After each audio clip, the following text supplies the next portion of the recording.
मुंबईच्या वर्सोवा विधानसभा मतदारसंघातील 22,000 दुबार आणि बोगस मतदारांची यादी मनसेने निवडणूक अधिकाऱ्यांना सादर केली आहे। मुंबई पालिकेच्या के पश्चिमच्या प्रभाग कार्यालयामध्ये मनसेचे संदेश देसाई यांच्या माध्यमातून ही दुबार मतदारांची यादी सादर झाली।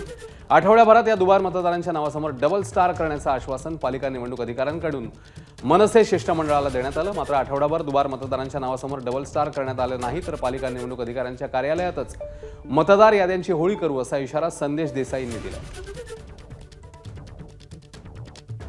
जे आक्षेप आहेत ते मान्य केलेले नव्हते, म्हणून आज सुनावणी झाली। या हिअरिंगमध्ये त्यांनी मान्य केलेलं आहे की मतदार यादीमध्ये गंभीर चुका झालेल्या आहेत आणि त्या सुधारण्याचे आश्वासन दिलेले आहे। तसं त्यांनी पत्र उद्या देण्याचे आश्वासनही दिले।